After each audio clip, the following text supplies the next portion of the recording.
January 15th, 2008.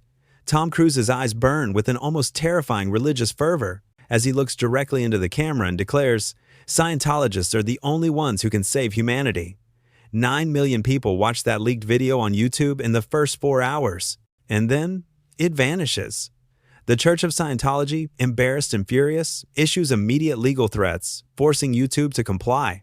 But here's the thing about the internet, about censorship, and about a digital ghost known only as Anonymous. You can't delete something from the internet. You can only make it stronger. That video resurfaced on 17 sites almost instantly, but then something nobody expected happened. A group of basement-dwelling trolls from the notorious image board, 4chan, posted a video that changed everything. The voice was distorted and digital. "Hello, leaders of Scientology. We are Anonymous. We are Legion. We do not forgive. We do not forget. Expect us." 48 hours later, Scientology's entire digital empire was on fire. This is the story of how a childish prank against a weird church eventually led to the world's most famous hacking group, a group that went from spamming pizza deliveries to hacking dictators and fighting for free speech. This is a cybercrime documentary about the rise and fall, and the eventual resurrection of Anonymous. The context is crucial. Before 2008, Anonymous was just an in-joke, a loose banner for unsighted pranksters on 4chan's board. Their favorite activities were raiding online games and pulling off outrageous stunts, known as lulz. They had no politics, no ideology, just chaotic fun. But the Church of Scientology's heavy-handed censorship struck a nerve. The internet hates being muzzled, and when a powerful organization tries to clamp down on information, trolls smell blood. This was the spark. Under the banner Project Chanology, Anonymous suddenly found a purpose. The information clampdown wasn't just a challenge. It was an act of digital oppression they felt compelled to fight. Their initial attacks were a coordinated masterpiece of digital and analog chaos. Scientology.org crashed for days under a sustained, distributed denial-of-service DDoS attack. This isn't complex hacking, it's coordinated flooding. Imagine 10,000 people trying to enter a single, small door at the same moment. The server simply locks up. The chaos was also analog. Fax machines across 127 Scientology centers were simultaneously ordered to print solid black pages until their ink ran dry. Phone lines jammed with Rick Astley songs mixed with the band Cruise video, and, of course, the thousands of unwanted pizza deliveries. But these were just the pranks. The real power move, the one that broke their own rules, happened on February 10th, 2008. 8,000 people, gamers, hackers, teenagers, stood outside Scientology churches in 142 cities across 42 countries. Every single one wore the same face, the Guy Fawkes mask. The church that sued anyone who looked at them wrong suddenly faced an enemy they couldn't identify, couldn't sue, and couldn't stop. Anonymous had discovered something intoxicating. They could win. They had the method-coordinated chaos, but they still lacked the ideology to become true revolutionaries. That would come 2 years later, from a different battle. By 2010, the chaos was refined. Under the codename Operation Payback, Anonymous began targeting anti-piracy organizations like the Motion Picture Association. Their weapon was devastating in its simplicity. A piece of software called the Low Orbit Ion Cannon, or LOIC. This program was so user-friendly, your grandmother could launch a cyber attack. You just had to click one button, enter the target's website, and watch it collapse under the flood of requests. But in December 2010, the focus shifted from free movies to a serious global issue. After Julian Assange released 251,287 classified U.S. diplomatic cables via WikiLeaks, the backlash was immediate and severe. PayPal froze WikiLeaks accounts, and Visa and MasterCard followed. In anonymous chat rooms, the mood became furious. This wasn't about digital piracy anymore. This was about free speech and financial censorship. The attacks escalated into what many called hacktivism, on the side of financial fraud mechanics. On December 4th alone, 7,800 anonymous users simultaneously attacked MasterCard.com. The site was down for 12 hours. This was not a breach of security. It was a pure disruption of service, preventing legitimate transactions. PayPal lost $3.5 million in one day. The fallout was widespread. Senator Joe Lieberman's website was defaced with a scrolling message, "Free speech, the final frontier." The FBI calculated the total damages from this single operation at $57 million. Regular people, teenagers with free software, were winning against Fortune 500 companies. In the Command IRC channel, a single hacker coordinated these strikes like a general. His handle, Sabu. His followers executed flawlessly, but they missed a crucial detail. Sabu was saving every conversation, documenting every participant. The question wasn't why he was doing it. The question was, for whom? In January 2011, the hackers became actual freedom fighters. When the Arab Spring erupted in Tunisia, following the self-immolation of a street vendor named Mohamed Bouazizi, the government tried to delete the video and censor the news.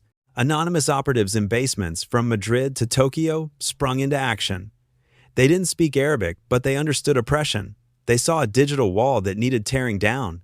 Their technical details were surgical. They didn't use brute force, but engaged in reverse engineering censorship filters, defacing government websites with protest instructions. They distributed a care package through Tunisian Facebook containing encryption tools and proxy servers. The manifesto was clear. This is your revolution. We're just the tech support. In Egypt, they kept the revolution alive. When state TV claimed all was calm, Anonymous hacked the broadcast to show live, real footage from Tahrir Square. But success breeds internal fracture. Old school members wanted pure chaos. New members wanted political change. This split created Lulsec, led by the very active Sabu. For 50 days, Lulsec terrorized the internet with no ideology, just pure gleeful chaos, hacking Sony and releasing 77 million passwords and infiltrating the CIA's website just to prove they could. Then came the moment that destroyed the group from the inside. June 7, 2011, Manhattan. The FBI didn't kick in the door of the most wanted hacker on the internet. They opened it with a key provided by the building super. Hector Monsegur, known as Sabu, was arrested in his grandmother's apartment. Facing 124 years in prison, the agent slid a photo of his children across the table. The choice was clear: cooperate or watch them grow up without a father. Sabu made the decision that would implode Anonymous. He became a federal informant. For 8 months, Sabu typed in the same chat rooms, but now an FBI agent watched over his shoulder, approving every joke, every target. He even became more active, leading his followers to attack NATO and, critically, a private intelligence firm called Stratfor. This cybercrime documentary element of the story is pure spy thriller. Sabu recruited Anonymous's most talented hacker, Jeremy Hammond, provided the servers to store the stolen data, and stayed online for 72 straight hours, keeping everyone motivated. The FBI watched it all happen live, building a perfect, airtight case. On March 6, 2012, coordinated raids hit 4 countries simultaneously. 25 top hackers were arrested. When the court documents were unsealed, the truth was revealed. Sabu was a Fed. He helped convict over 300 hackers worldwide. The anonymous world imploded. Jeremy Hammond got 10 years, and the dream, the notion of an untouchable, ideological collective, was over. Membership dropped 90%. By 2015, Anonymous was a ghost story. But you can't truly delete an idea. It just waits for the next reason to resurface. In May 2020, the world saw the murder of George Floyd, and the next day, a figure in a Guy Fawkes mask addressed the Minneapolis Police Department.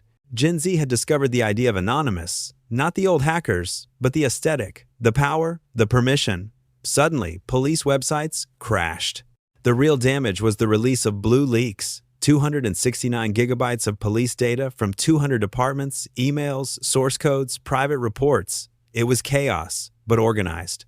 Purposeful chaos.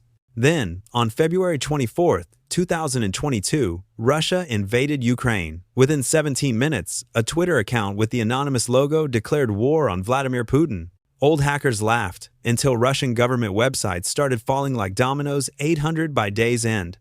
Russian state television was broadcasting Ukrainian folk songs. Here's the twist. Many of these anonymous hackers were actually Ukrainian IT workers. Others were NSA operators using the mask as cover, and some were just teenagers with downloaded tools. Anonymous isn't a group anymore. It's an excuse, a permission slip for chaos, a flag anyone can fly. It is the weaponization of the internet's collective rage. It's your government's worst nightmare. The FBI estimates over 1 million people have participated in anonymous operations. That means statistically, someone you know has worn the mask. The Anonymous saga is a chaotic lesson in cybersecurity, exposing how simple tools can cause massive disruption. While the Anonymous fight was often political, the methods they used are exactly what you need to protect yourself from global phishing attacks and financial fraud. Here is your cybersecurity protocol from the Digital Sleuth. First, stop phishing at the source. The core of most modern dark web scams and sophisticated financial fraud starts with a phishing email. Never click a link or download an attachment from an unsolicited sender. Always check the sender's actual email address for small typos before interacting with the message. Second, the password armor. Use a password manager, period. Never reuse passwords. If one account is breached, like in the lolsec Sony hack, the rest of your digital life remains safe.